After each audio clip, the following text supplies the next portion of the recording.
In this last presentation on fluids, we look at some examples, both conceptually and also putting a little bit of math and what we know about systems that are in equilibrium. So in the first example, we have an object and it's weighed in air and it weighs 25 newtons, and then it's placed in water and the weight is measured to be 18 newtons. And we want to answer a number of questions. And we want to know, what is the buoyancy force acting on the object? What is the weight of the water displaced? The mass of the water, the volume of the water, and the density of the object. So there's a lot of information here, and we're going to take it in steps. So the first thing we want to do is want to figure out what is the buoyancy force that's acting on this object when it's submerged in the water. So in order to do that, we need to draw ourselves a free body diagram. So in this particular picture, my object is placed in a fluid, and the way that it's placed in the fluid is by hanging it from a spring scale. So this is similar to one of the first pictures that we saw when we started talking about fluids, where we had a weight and it was slowly placed in the water and the water spilled out and was caught, and the spring scale was on top, and if you remember, it measured 7 pounds, and then when it was completely submerged, it weighed only 4 pounds. So just going back to a previous example. So what's happening here then is we have this weight that's acting down, and we have this tension which is holding the object up, which is attached to the spring scale, and the spring scale is reading 18 newtons. So this upward tension essentially acting on this object is weighing 18 newtons. And the reason, or is measuring 18 newtons. The reason it's only measuring 18 newtons and not 25 newtons is because when the object is submerged, there's also an upward buoyant force that's acting on it. Well, what has to be true is that the system is in equilibrium. So the sum of the forces acting on this has to equal 0. And in my picture, I have two upward forces. I have a buoyancy force acting up, and I have this tension which is holding this up attached to the spring scale, which is 18 newtons. And then acting in the downward direction, I have the actual weight of the object, which is 25 newtons acting down. The sum of these forces that are acting on this object have to equal 0. So if I take 18 plus a negative 25, I get a negative 7, which means that my upward buoyancy force has to be equal to 7 newtons. So we go back to our picture, this should make sense. So there's an upward buoyant force of 7 newtons, there's an upward tension of 18. If I add those two upward forces together, it equals 25 newtons acting down. So I know the buoyancy force has to equal essentially the difference between the object's weight in air and the object's weight, the apparent weight. So now the next part of this question says, what is the weight of the water that's displaced when the object is totally submerged? So you can imagine there was a spout here, and as this object was placed in the fluid, water spilled out and was caught in a container. And if we weighed the weight of the water that was displaced, we want to know what that weight would be. And according to the definition of Archimedes Principle and the buoyant force, the weight of the fluid that's displaced is always equal to the buoyant force that's acting on it.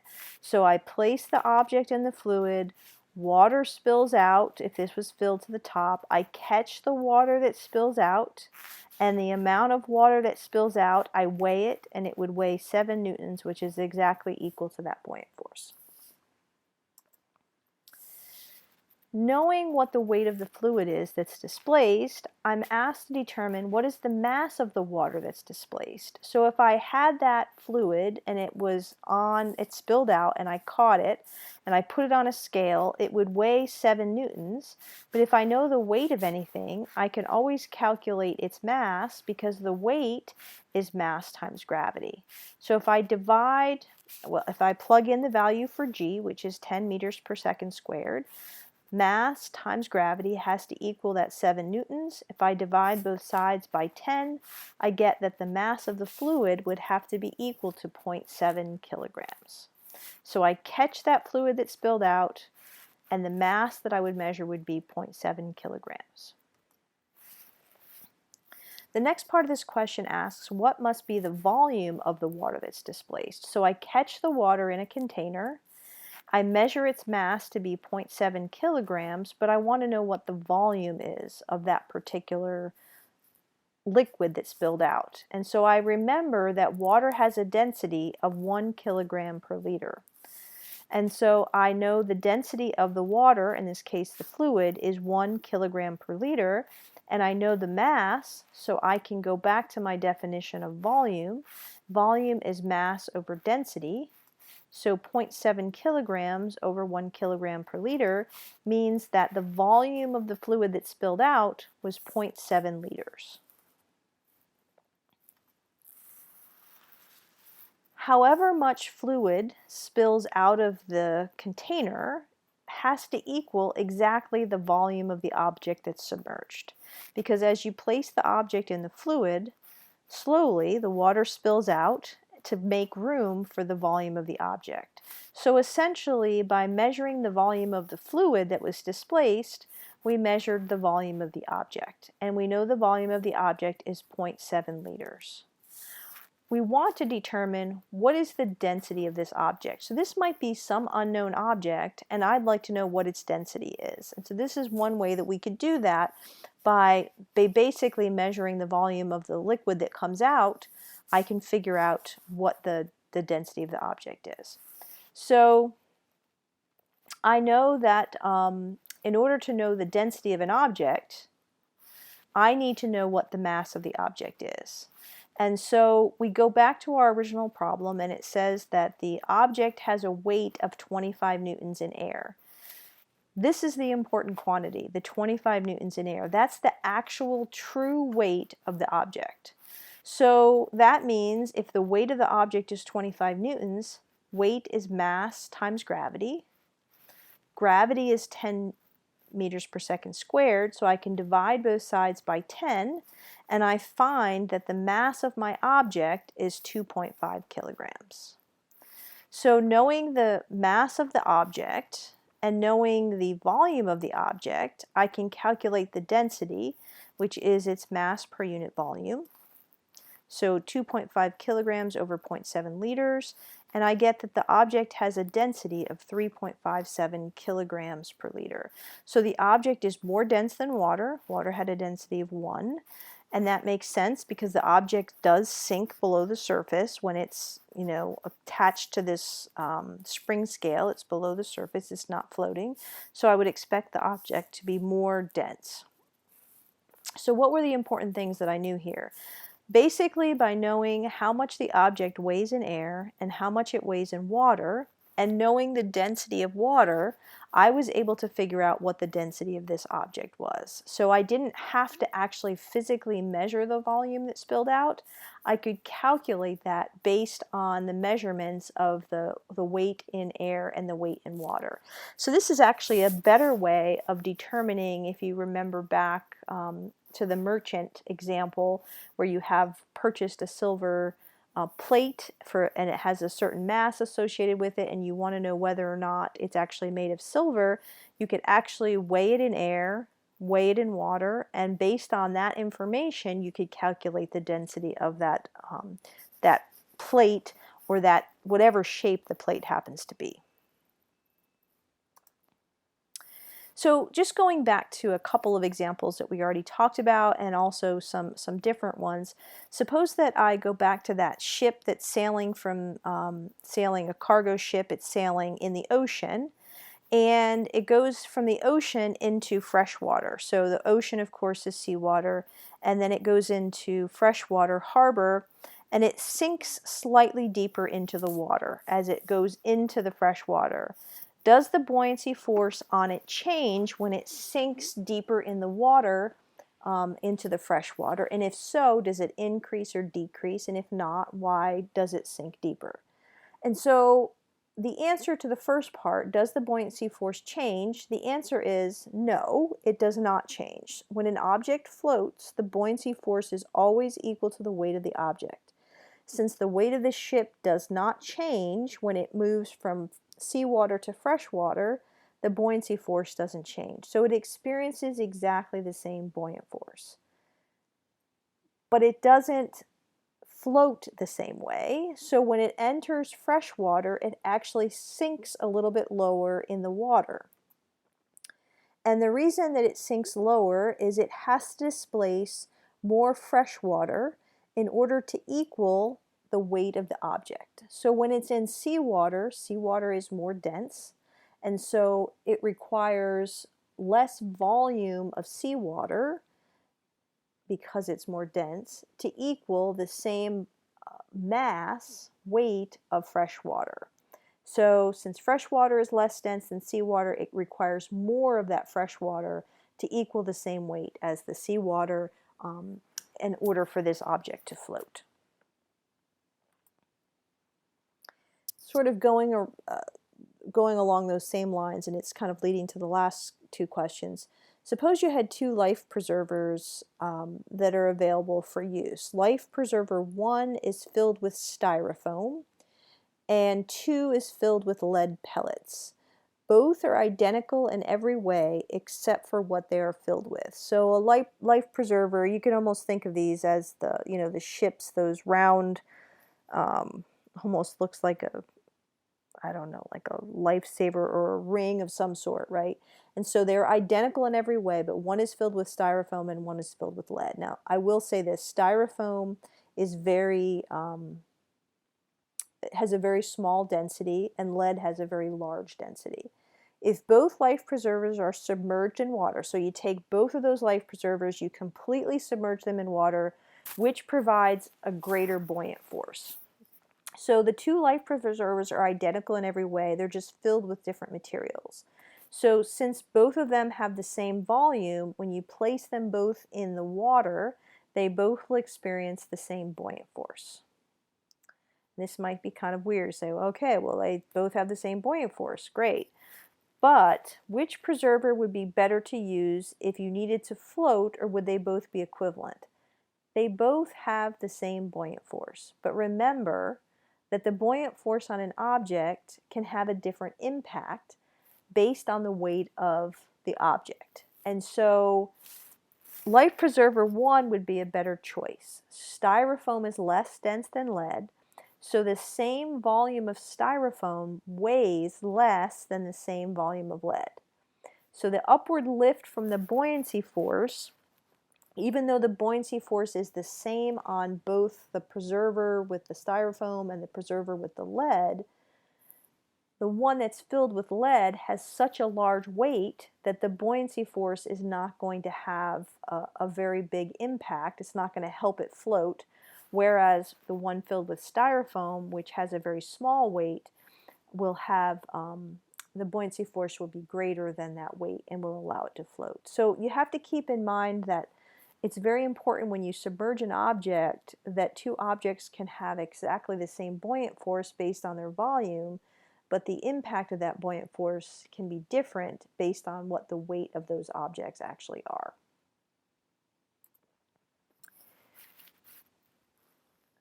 This question is really sort of a difficult question, and so we're going to look at this as an example. I have a ship, and it's floating in a closed container.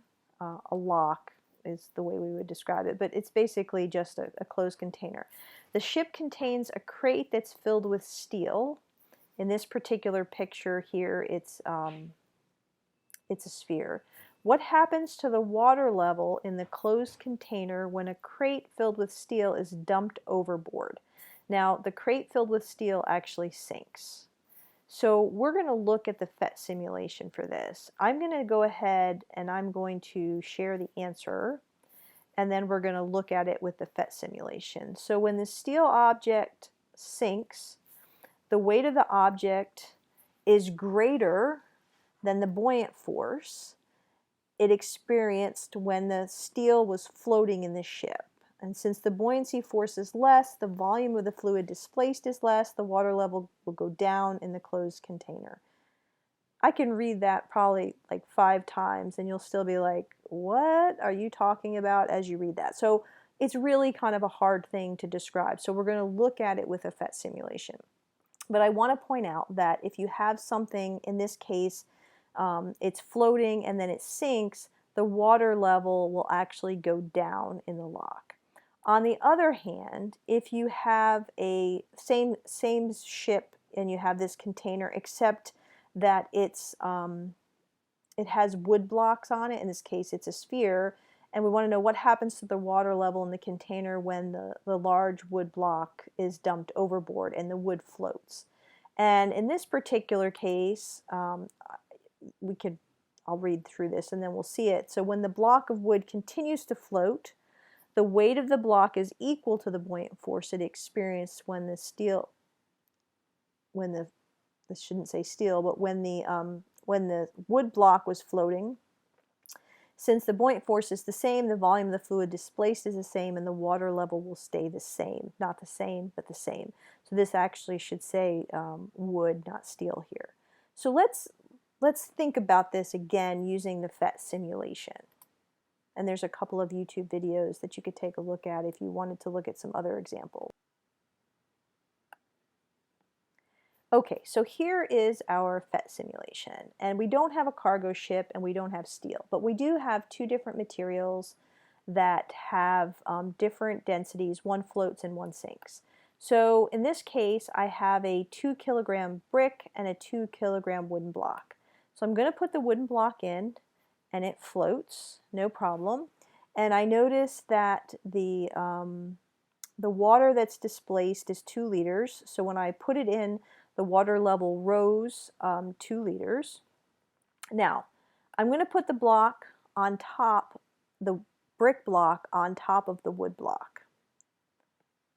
All right. The system still floats. Now, what had to happen is that the wooden block had to displace more fluid in order to account for the extra weight. And one of the things you should notice is that the buoyant force here, 39.2, is still equal to the total weight of the block, the wooden block, and the brick, right? 19.6, 19.6 is 39.2. So the buoyancy force is equal to the weight of the fluid that's displaced. I notice that since the wooden block also has a mass of 2 kilograms, and it has a weight of 19.6, just like the wooden block, I had to displace another 2 liters of water to equal that additional weight of 19.6, right? So now I have 4 liters of water displaced. So in this case, in order for this brick to float, I had to displace quite a lot of fluid. So now let's see what happens if I take the brick off and I place it in the water. So let me let it go again. So it was at 4 liters, and when I place it in the water, the amount of water displaced is only 3 liters. And that's because the buoyancy force does not need to be as large as it was before. Before, the buoyancy force had to equal 19.6 in order for that to float. This wooden block had to displace some extra fluid in order to allow that to happen. And so what happened is the water level actually went down when we dumped the brick in, right? It was up higher at 104 liters, and it went down.